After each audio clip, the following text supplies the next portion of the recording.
It was clear to me that the performance expectations of old are now outdated, and there isn't really a good example within Australia of a venue that meets the current sports presentation performance demands, and certainly not one that meets the future demands or the growing demand. The most recent example for me to draw from is actually London Athletics. It's made pretty clear to me that that expectation is just as high, and if the facilities are there, they will get used.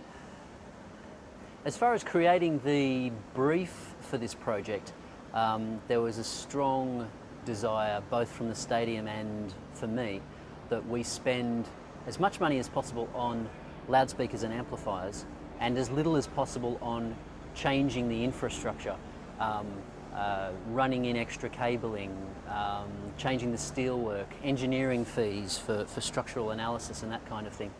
One of the goals was that we use, where possible, the existing infrastructure. That means the copper pairs that were run in 1997 for the house system that began operation in March of '99. All of that copper became one of the design criteria. No additional copper pairs have been added, yet the box count has doubled. All of the existing loudspeaker locations have been reused. So as far as money that needed to be spent above and beyond the loudspeaker system itself, it's been minimised.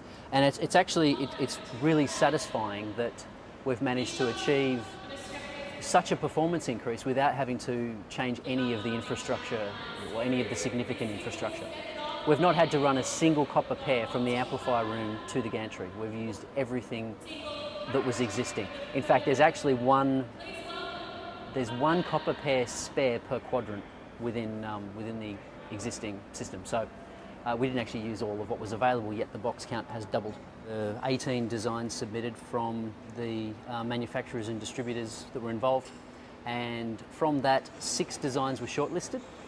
Those 6 designs were then optimised further and then shortlisted again down to 3 final designs.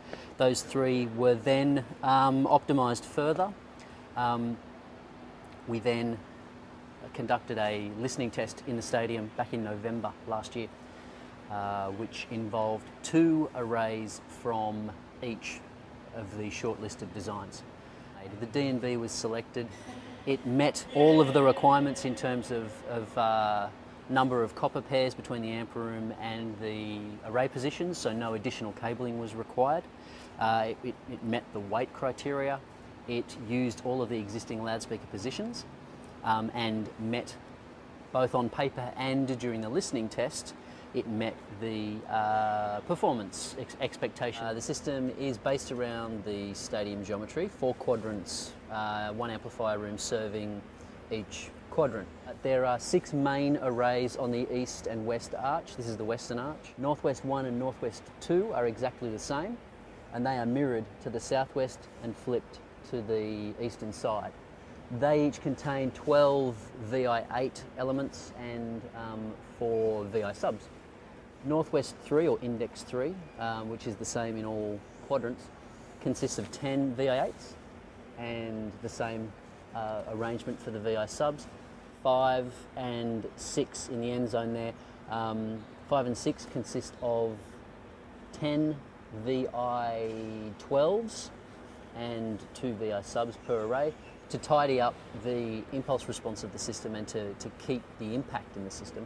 The spacing of the subs is done to narrow the horizontal pattern of any one array and therefore reduce the interaction between adjacent sub-bass arrays. We've added a new processing signal chain for front of house. So it's an AES feed from the console into a DME 64.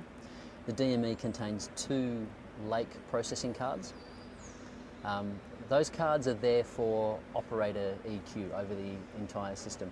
All of the commissioning, all of the EQ, delay, all of that processing will be contained within the amplifiers. So that Lake tuning is available to operators to tune to their taste. It's then an AES signal out of that DME post-Lake processing, a AES in, Dante out basically. And then there's also a bunch of breakout boxes on blue link to that device, providing an analog output in the control room.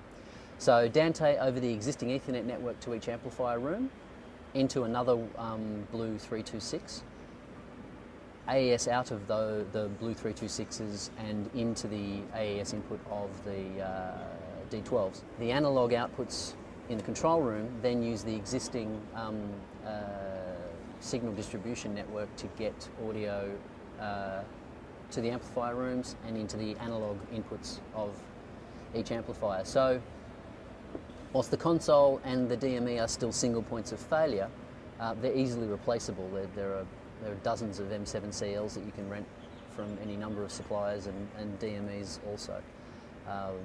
But the signal delivery method, the network side of it, we can switch from digital to analog just with a little drop-down menu in the control room. Stadium here is quite a reference for us, definitely. It is, by the way, the biggest single order of D&B products in the history of the company since 1981. And yeah, it's not the first stadium we do. Actually, we started with stadium design and installations in late 90s. So the demand is obvious that there are limitations of the point source applications. You can, of course, run a couple of point source horn-loaded speakers one below the other. There are some mechanical limitations, some weight limitations.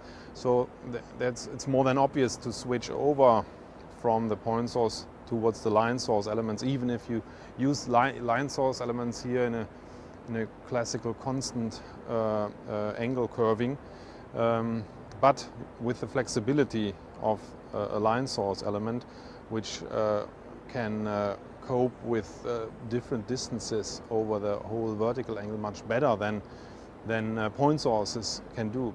And here the big advantage of line sources come along, where you have a certain degree of shading the gain by angle or angling, variation in the angling within the array. The more elements you have, of course.